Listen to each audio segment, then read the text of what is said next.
What is up, everyone, and welcome back to another episode of the Somewhat Sports Podcast. My name is Chris, and I'm joined by only one titan of the industry this week. It's not Jurg. No, Jurg is too busy in Kansas City partying with Pat Mahomes and Travis Kelce, celebrating their Super Bowl win. But no, I have Dame with me this week. Dame, how are we? I'm doing good. Little tired, a little exhausted, but just a week away from vacation, so I'm kind of pushing through. All right. Yeah. So those that don't know, this is the annual Dame taking time off to should we disclose where you're going, or should we Yeah, I'm going to do some reporting on the World Baseball Classic down in Miami. Admirable to say the least. But The things I do for this podcast. what a trio! Like Jurg's in Kansas City doing his work. You're going to Miami to do your work, and just me, I'm just sitting home with my hand. But anyway, we have a pretty stacked week this week because we have the stuff to talk about. NFL dominated. Dame, signings have occurred. Rumors have intensified, and not right things happening from the Ravens organization as well towards Lamar Jackson, to say the least. But yeah, we're gonna talk about Derek Carr to the Saints, Daniel Jones resigns with the Giants, Aaron Rodgers rumors intensifying, and I guess it'll be more of like a Jets discussion as to like which direction they should go, possibly because I think that correlates with the Lamar Jackson stuff as well.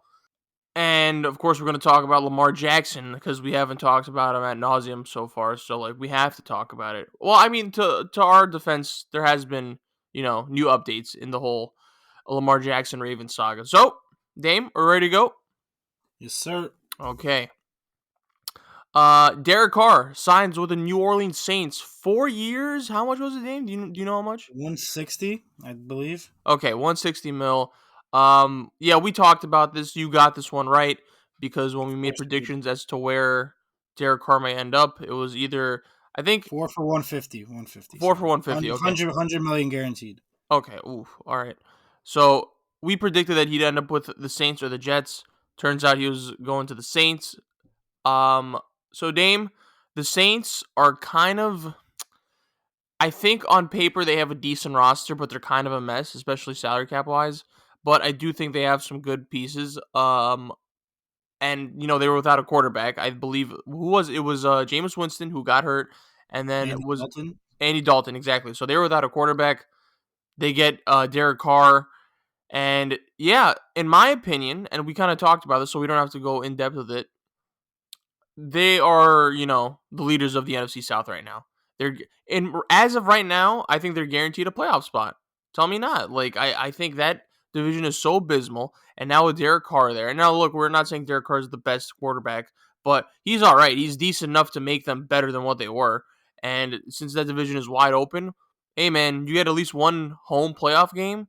It's a success. But look, I don't want to talk about the salary cap stuff. I don't want to go too into detail with that because I also don't know the specifics as well. I just know that they're kind of like in a weird spot with that. Jurg would probably know more, but he's not here right now to kind of guide us in that regard. But yeah, look, he's going to have some really good weapons as if he didn't have them with the Raiders, but he'll have a much better defense here.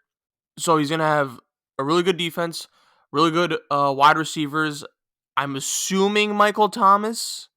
I mean, I don't think Michael Thomas is going to go anywhere. So right there, hopefully, I mean, who knows with Michael Thomas? But if he does play, I do think they have some decent weapons. You have Alvin Kamara. So for the Saints, they get their quarterback, man, and they are, as of right now, the leading candidates to win that NFC South. So shout out to them because that's a home playoff game right there. So Dame, what'd you make of this move? What'd you make of the signing? What'd you make of the contract? And yeah, what do you make of the Saints going into next season? Obviously, this is super early, but yeah.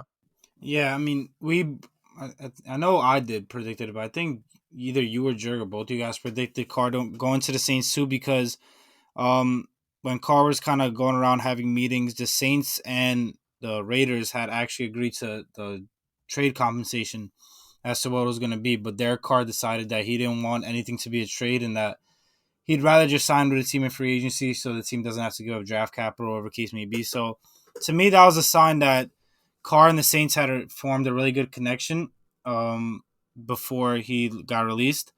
which is why I thought it was very likely that he would go there. Although you heard a lot about the Jets and stuff, and how Carr really liked the Jets and the Jets really liked Carr. It always seemed like kind of Derek Carr was their plan B, and there he wasn't going to keep waiting until Aaron Rodgers figures out what he wants to do. Because who knows when Aaron Rodgers is going to decide what he wants to do. So Derek Carr went to what a team that obviously he already had a couple meetings with and he felt comfortable with. Um, I don't know how the Saints managed to do this under a cap situation, which is absolutely abysmal. But yet they figure out how to get out under their cap problems each and every single offseason magically. But I mean, this division is there for the taking. I think Derek Carr definitely looked at that as being a main reason why he went there. Of course, playing in a dome over playing in New York's cold is a big plus as well. But if you just look at this division, I mean, the Panthers, you're starting Sam Darnold right now. The Bucks, you're starting Kyle Trask or whatever his name is. I'm pretty sure.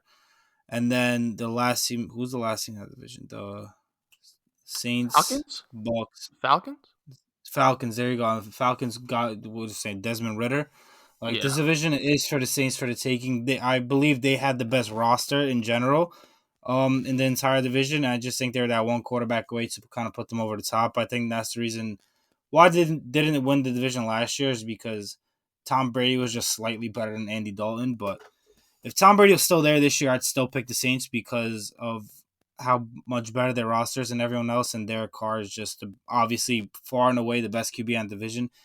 And for me to say that Derek Carr is far and away the best QB in a division just tells you how bad that division is because I don't think that highly of Derek Carr. However, if you compare him to those quarterbacks that I kind of mentioned there, or that as of right now, obviously a lot can change, but as of right now, those are your quarterbacks in that division. The Saints should honestly pretty much run away with the division. Um, there's no reason they shouldn't have 4 to 5 wins from the division alone. Some Tom Brady on the Patriots versus the AFC East kind of stuff. Um, but yeah, I mean the Saints definitely should be at the top of the division. They have like you mentioned, their offense has a lot of weapons from Alvin Kamara to one of the best offensive lines in the league.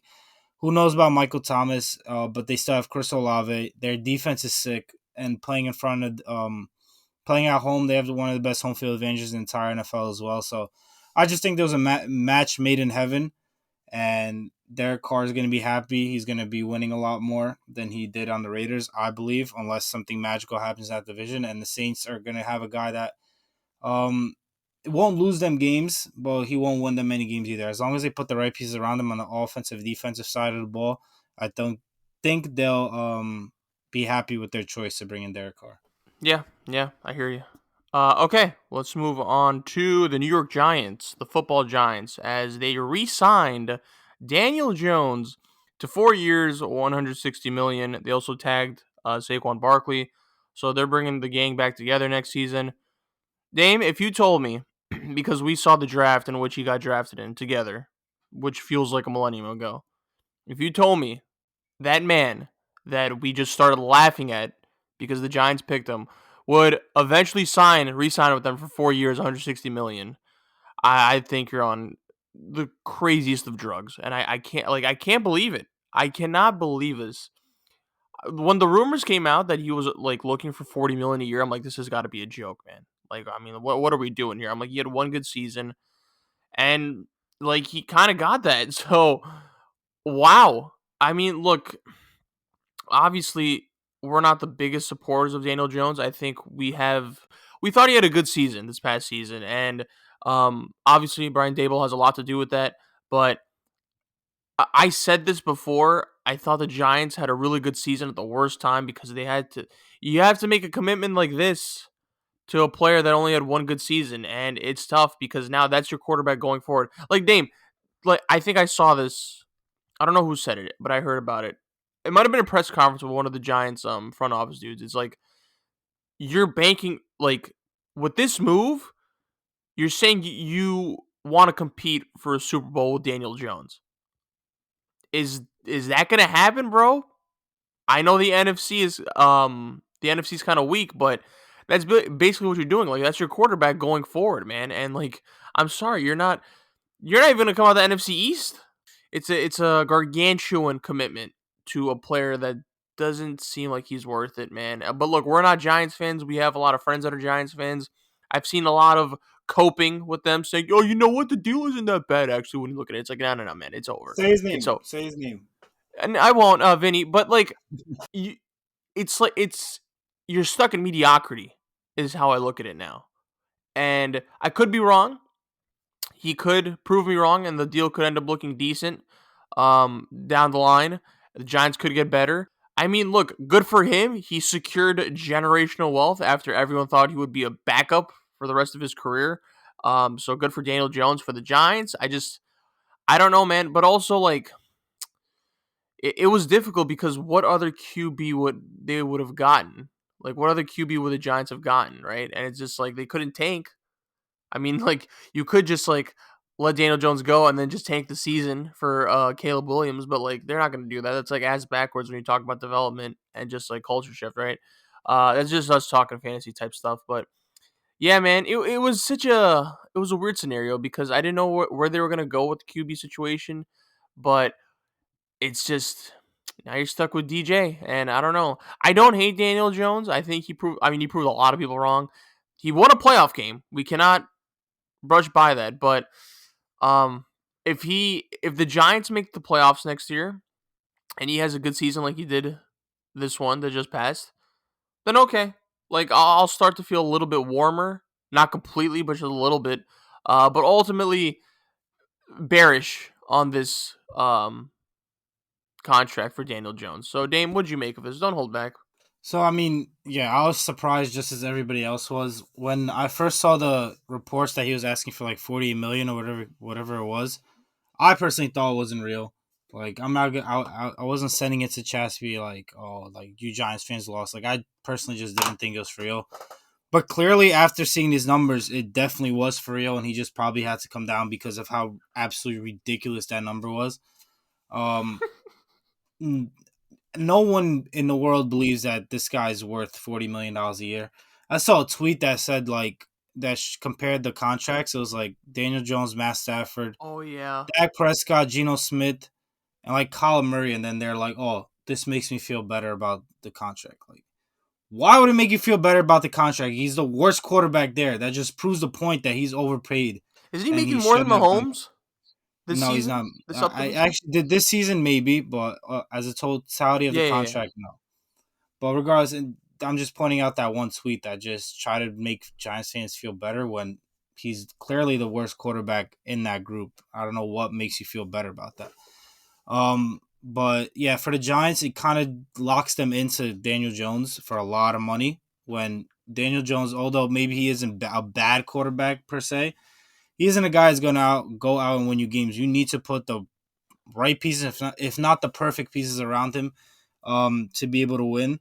And people say like he had a good year this year, and like sure maybe he turned the ball over less, but I mean he only had 15 total touchdown passes. He played like for the past 3 seasons, he's had 11 touchdown passes, 10 touchdown passes, and 15.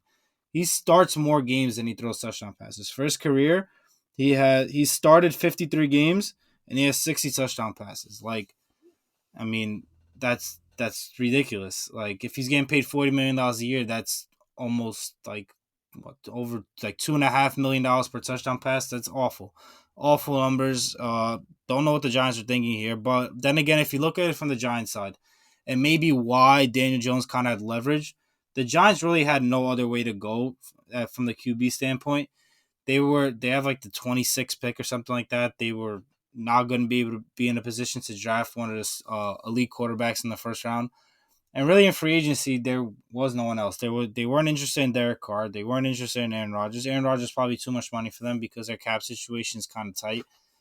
Um, but I really saw no other option for the Giants when it came to the QB situation moving forward. So, from their standpoint, it was why not keep the guy that we've had in our system for the past 3 to 4 years?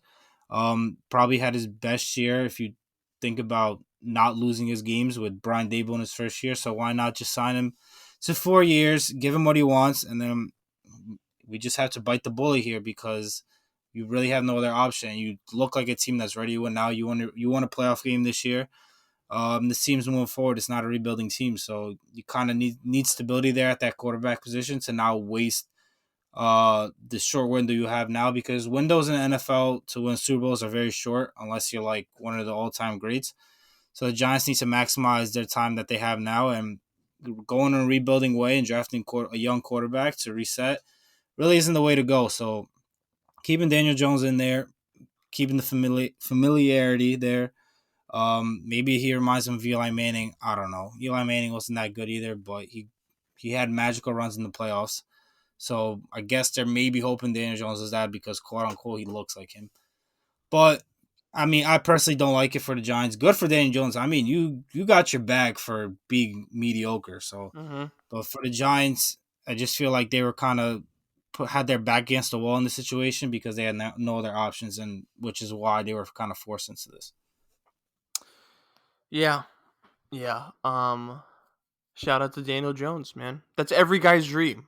Getting paid generational wealth for being mediocre at something. I wish I got paid that because I'm mediocre at a lot of things. But let's move on.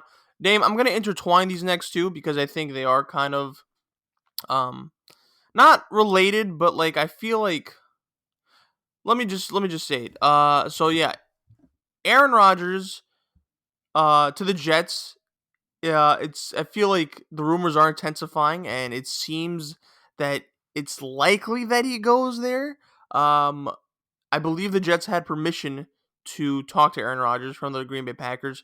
Green Bay Packers are, I think they're kind of set on just moving on from Aaron Rodgers.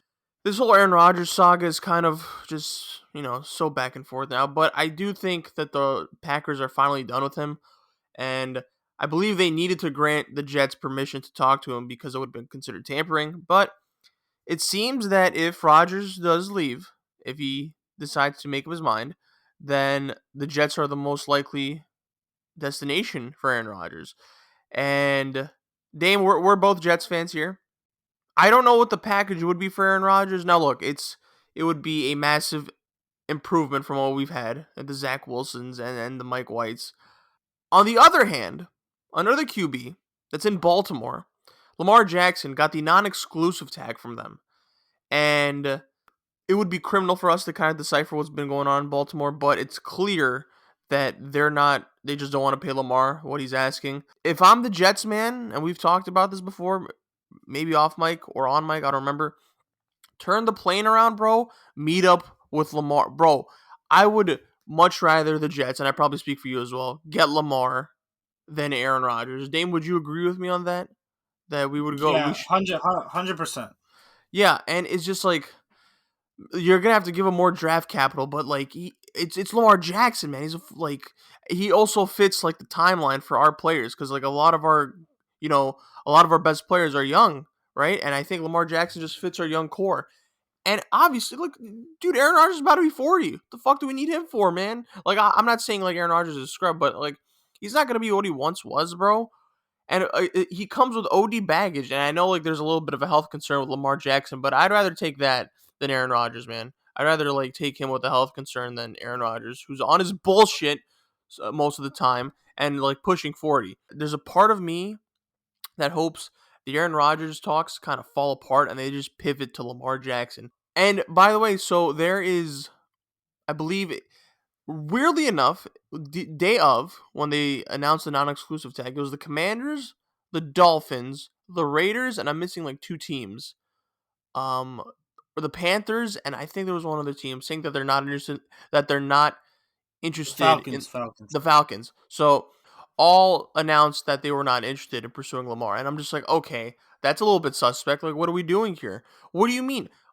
Dude, like 80% of those teams need a quarterback. What do you mean you're not interested in pursuing Lamar? Are you guys stupid? I don't know, Dame. Maybe I'm on my conspiracy theory shit. Does it scream like collusion between the owners? Because that's what it kind of sounds like, man. The timing of it was very suspect, especially the teams that need a quarterback. But yeah, I mean, that's like my whole take on it. I'd much rather. It's just that the Ravens took way too much time with this. Like, they waited until the witching hour to announce the non exclusive tag with Lamar. And I think, like, the Jets had to pivot. And I think they had to pivot quicker because Derek Carr signed with the Saints. And they're just like, oh, fuck, all right, well, we can't miss out on Rodgers now. But now, like, because they had to like pivot quickly to Rodgers, it seems like there's no turning back from that, and it's just like, well, we can't go after Lamar because we kind of just have our sights set on Aaron, and I'm just like, damn, bro, the timing of this sucks. As a Jets fan, I'd rather them go for Lamar. Seems like they're going all in on Aaron Rodgers. Taking on a salary is going to be a bit OD, but I don't know, man. I would just put all my chips in Lamar. I just don't think it's going to happen, unfortunately. But yeah, Dame, talk to me. What do you make of all this stuff with Lamar, Aaron Rodgers, the Jets, what the Jets should do? Yeah, talk to me. So I'm gonna just start with the Aaron Rodgers thing. Aaron Rodgers is just a kind of a weird individual. Great quarterback, just a weird individual that just thinks everything's about him. And basically, like one of our friends, he thinks that time revolves around him and everything needs to stop for him. But that's what it seems like is going on now. I mean, he's had all this. So his season ended early. He's had all this time to kind of decide what he wants to do, but he waits all this time for quarterbacks to go sign to different teams, get trades to different teams, and he's just keeping the Jets and the Packers. Like, you got to remember that the Packers are kind of waiting on his decision as well. Whatever they're gonna do, they might even, if he decides to go back to the Packers, they might decide that they want to trade Jordan Love or need to trade Jordan Love. So the Packers are in a wait and see, just like the Jets are, and it's kind of holding up a lot of things, especially with free agency starting next week. Like the Packers and the Jets kind of needs to know what Aaron Rodgers is going to do. So it's kind of annoying from that standpoint. I'm sure for both teams that Aaron Rodgers is still acting like a diva. But like you mentioned, Aaron Rodgers is a diva. So there's a lot of baggage that comes with that. I 100% would prefer Lamar Jackson, but I just don't think it's realistic. Because Aaron Rodgers, clearly, it's at this point, it looks like there's three options. It's the Jets, Packers, or retirement. So the Jets really aren't in a bidding war with anybody else besides Aaron Rodgers. Um, it seems like it wouldn't take a first round pick to get him. That's what multiple reports are saying, although you'd see a report here or there saying that the Packers want a first round pick. But it seems like I don't think it's going to be a first round pick because, like I said, the Jets are really bidding against Aaron Rodgers, nobody else. If Aaron Rodgers tells the Packers, like, I want to go to the Jets and that's it, like, clearly the asking price goes down because they have no leverage. So I think it might cost like a 2 and a 3 or something like that, or a two twos, and one of them being like conditional depending on how many games Aaron Rodgers plays. But I just think it'll cost a lot less to Aaron Rodgers, which is why I think it's more realistic. And then on the other hand, Lamar Jackson, it's not like the Ravens are looking to trade him or it's up to Lamar Jackson where he wants to go or where he wants to be compared to Aaron Rodgers. It's a non-exclusive tag, which means that the Ravens can match any offer that gets put out there. So although a lot of people think it's collusion, and maybe it is, I'm not saying it's not, but the more realistic scenario here is that these teams just don't want to do the work for the Ravens. It's like, say, uh, who went after him? Say, I hypothetically say the Panthers, right? Mm-hmm. They move forward with Sam Darnold as they are trying to move forward with Sam Darnold as their quarterback, but then you see them go out and negotiate Lamar Jackson and sign him to a contract. But then the Ravens go out and match it. How's that going to make Sam Darnold feel, or any other starting quarterback for these teams that are going for Lamar Jackson, that they went out to sign a quarterback because they didn't trust in their quarterback at the time, but instead the Ravens matched it. And then you have to go back to that quarterback that you basically told that, oh, you're not good enough. That's why we went out and tried to pursue Lamar Jackson to be our starter. So there's kind of that thing to battle with for teams because they know that the Ravens can't lose Lamar Jackson. Like they're a team that's ready to win now, and always really has been. They've never really went through a rebuild. They drafted Lamar Jackson like the 30th pick, so they were never really bad enough. Never really bad football team. So they know, teams know they can't lose him, and they want to pay him. They just don't want to pay him what he's asking for, and that's why I think teams really aren't going to go full out and think that they have a chance to sign Lamar Jackson, because at the end of the day, they're kind of doing the work for the Ravens and giving him a contract because they know at the end of the day it could just match it. And on top of that, it's the 2 first-round picks, but I don't think that's that important because you see what Russell Wilson got traded for, you see what Deshaun Watson got traded for, and those guys aren't even close to quarterbacks that Lamar Jackson is. And at the end of the day, with the money, I think he's going to get his money one way or another. But I just think end of the day, the Ravens have the power to match, and I think that's what they're gonna do. They're just trying to maybe lower the asking price by being like, listen, if you think you can get something more, you go out and get it, and we'll match it if you're right. And if you're not, then you come down to our asking price. That's what I think the Ravens look at it as. But yeah, I think it's a mixture of maybe a little collusion from some of the owners because they don't want these quarterback contracts to kind of get out of hand. And on the other hand, it's also with the fact that teams just don't want to do all the work for the Ravens just to get shut down and then kind of ruin the team morale or team building of their own starting quarterback and team. So Dame, super early. Jets say for the okay. So say the Jets trade for Aaron Rodgers, right? It's whatever package you said. I think you said like what 2 seconds and like. Let's say it's like 2 seconds, What do you make of hypothetically. that? Right? Are you cool with that? I personally am because it's just been so long since the Jets have been relevant at all, and Yeah. clearly, like they have nothing on their roster now that's gonna kind of push them over the top into the playoffs. And you know this team is ready to make the playoffs. They're just a quarterback away. I'm not saying they're a quarterback away from being a Super Bowl winner or anything like that. Yeah, there's still gaps to fill in.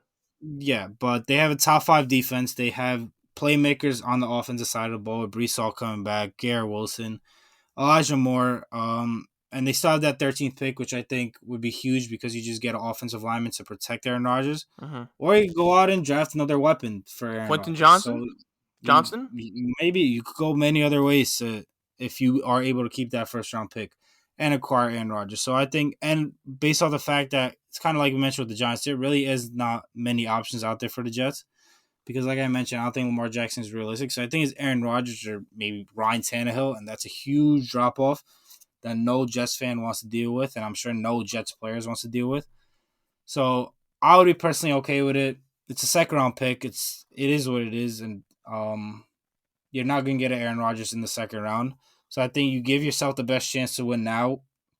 With Aaron Rodgers at the quarterback position, get the very last amount of juice he has left, and see where your team can go because the team needs to kind of prove that they're not the Jets of old, where they're just kind of laughing stock of the league. You bring in Aaron Rodgers, you're absolutely a playoff contending team, and you kind of change the narrative around the team and the organization, which will help you moving forward for years to come, even when Aaron Rodgers is in there, showing that you're a team that's always willing to do whatever it can to win, and if you see a window of opportunity, you're going to take it, and you're just not a joke or a losing franchise. Yeah, yeah. Like I think I can speak for you, bro. Like we are pretty when it comes to like our teams, we're very um safe. We like to be safe in terms of like how our teams. We like our teams to be very cautious with how they handle draft capital. So I mean, look, I'm with you as long as it's not a first. I think like I'm fine with it.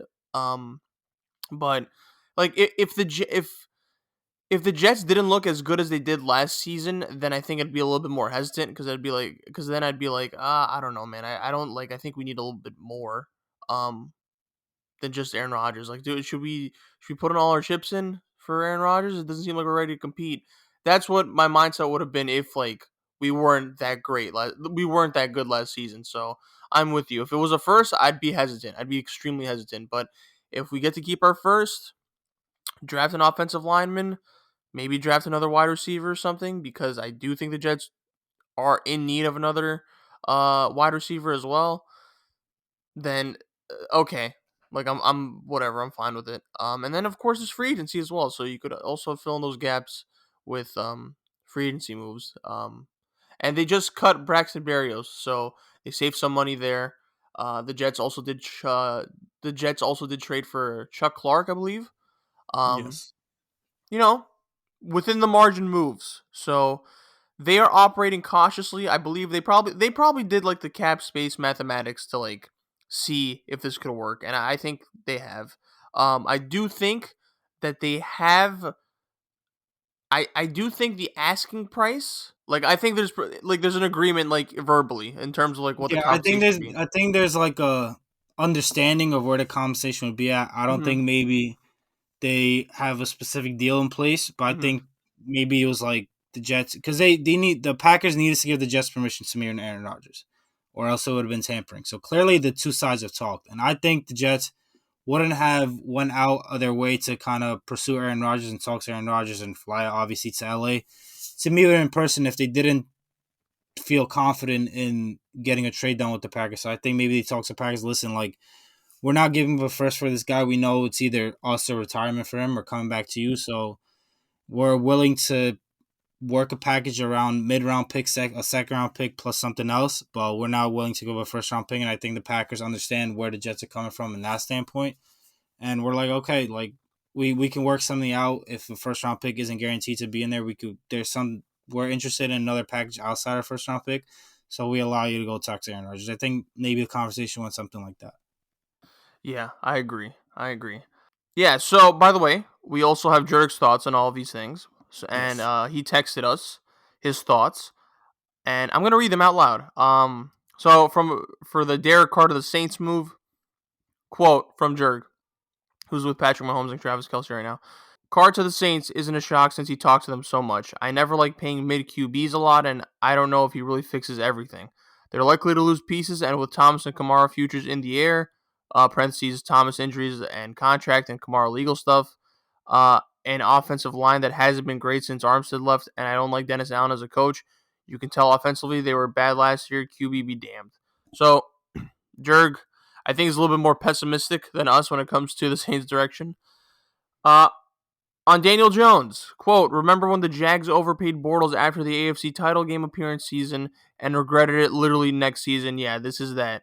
They just protected him. He didn't get better. And when people start to see through it, Dable will need a better QB, and Danny Dollar Signs isn't that. So I think Jurg's with us on that one. When it comes to Aaron Rodgers, quote, just decide already, retire or follow the Brett Favre route of Jets Vikings, retire and be in Copper Fit and Wrangler Jean commercials.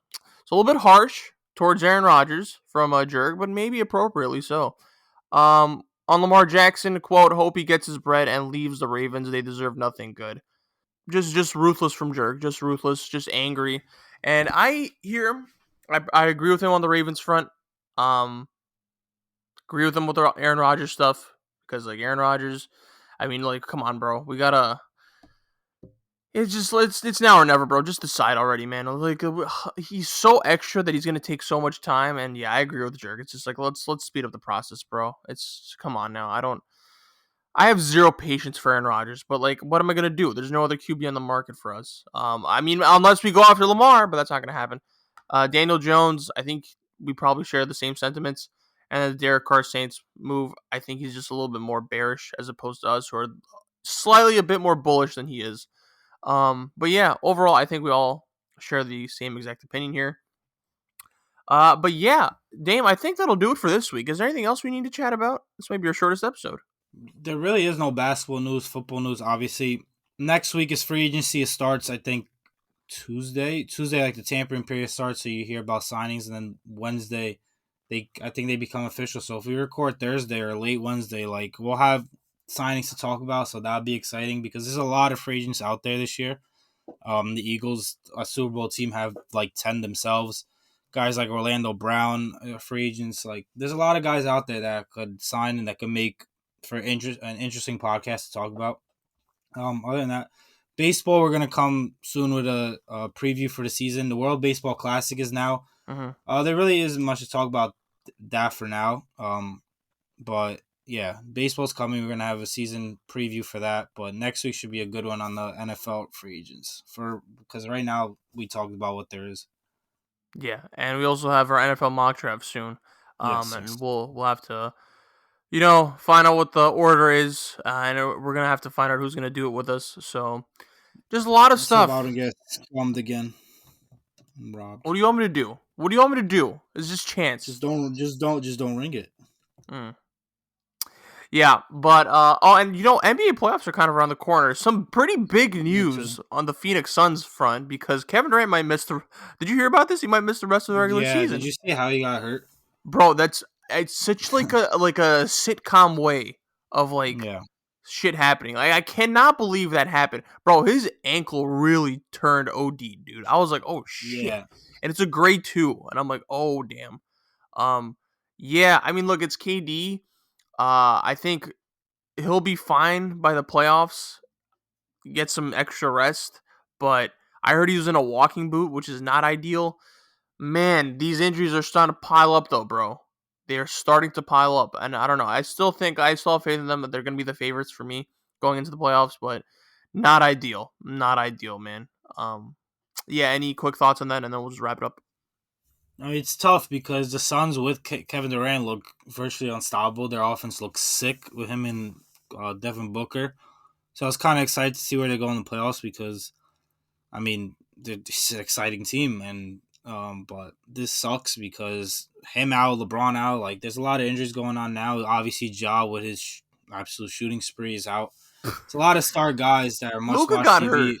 Luca got hurt too with his thighs. A lot of guys hurt at the wrong time of the season. This is the time to kind of supposed to be ramping up and getting in their best form to be ready for the playoffs. So it sucks seeing this. Hopefully they all get healthy and get their shit together before the playoffs so we can have a hell of a playoffs and some great matchups. But it sucks to see right now because it's the worst possible timing. Yeah, and Zion is probably Yeah, out. but with Zion though, it's just expected at this point. Like it should be a surprise if he actually does play. Yeah, I'm still cheering for him. But yeah, um, so yeah, Dame, I think that'll do it for this week. Pretty efficient episode, I'd say. Wow, this is probably our shortest episode, yeah. But we did talk about a lot of stuff. So Yeah. shout out to us, man, and shout out to Jurg, who will be back next week. He's in Kansas City right now. He's just, he's everywhere. He's everywhere in the sports world. But shout out to him. Sports is just all around the United States. Just worldwide. Besides me. But yeah, so yeah, Dame, I appreciate you for steering the ship with me this week. You can find us on somewhat.sports on Instagram. You can also find us on Spotify. I think it's somewhat space sports. You can see it's the same logo as our YouTube channel. And yeah, to all the listeners listening, if you made it this far, we appreciate you. And until next time, peace.